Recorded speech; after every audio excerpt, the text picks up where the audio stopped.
Coucou tout le monde.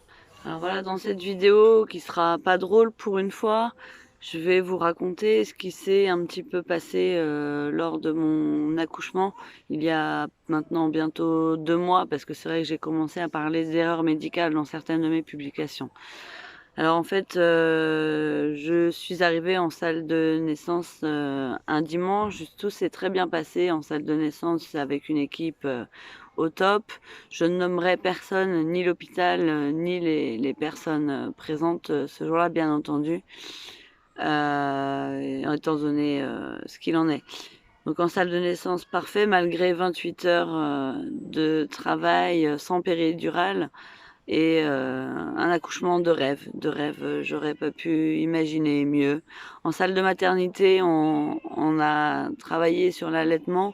C'est vraiment quelque chose qui est très compliqué à mettre en place. On s'imagine pas à quel point c'est compliqué de mettre un allaitement en place. Et au 4e jour, on y était arrivé à la maternité. Sauf qu'il y a 12 ans, j'ai fait ce qu'on appelle des bouffées délirantes aiguës. Alors il y a la dépression et il y a l'inverse, il y a ceux qui montent trop haut dans les tours, et moi c'est ce qui m'arrive quand à l'époque je fumais du cannabis, qu'il me manquait du sommeil et que je faisais la fête. On connaissait le risque à l'accouchement d'une rechute éventuelle.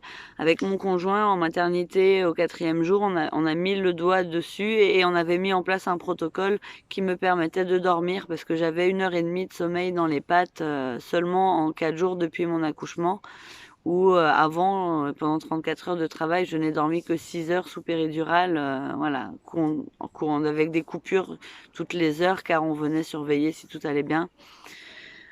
Ce fameux jour où le protocole a été mis en place pour que je puisse dormir, les 2 femmes présentes ce jour-là, la sage-femme et l'auxiliaire puère, ça leur a pas plu, elles ne voulaient pas, elles n'étaient pas d'accord avec ce protocole-là, donc elles m'ont empêché de dormir, ce qu'il était essentiel que je fasse à ce moment-là pour ne pas rechuter justement de ma bouffée délirante aiguë, ce qui m'a fait ne pas dormir de la nuit et 2 jours après repéter un câble, hein, j'appelle ça péter un câble, et c'est vous vous renseignerez sur les BDA pour ceux qui veulent en savoir un peu plus.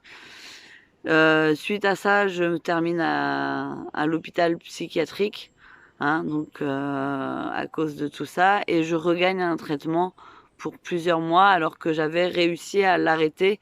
Or, lors de mes précédentes hospitalisations, on m'avait dit que j'aurais un traitement à vie. Et donc à cause de cette erreur médicale de ce soir-là, où ces 2 femmes-là m'ont empêché de dormir, déjà retour à l'HP pendant un mois, donc on m'a privé de ma fille pendant un mois. La première semaine, je l'ai pas vue du tout. Quand j'ai appris ça, j'ai pété un plomb. Et derrière, j'ai passé 3 semaines en voyant ma fille uniquement la journée. Mes parents et mon conjoint s'organisaient pour que je vienne, pour qu'ils me l'emmènent à l'hôpital. Donc ça a été très très très très très compliqué à vivre.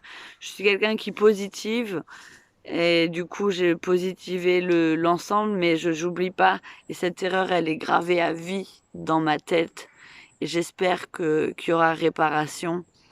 Mais voilà, donc je voulais vous en dire un peu plus là-dessus. Et là, c'est pour ça que là, je suis en vacances et que je me remets doucement de cette épreuve douloureuse. On me bousille mon allaitement. Ma priorité à l'accouchement, c'était ça. C'était l'allaitement, qui du coup, à cause des traitements que je prends aujourd'hui, est impossible. Donc voilà, et là, la vidéo commence à être un petit peu longue et que je pense que j'ai assez expliqué la situation. Donc voilà.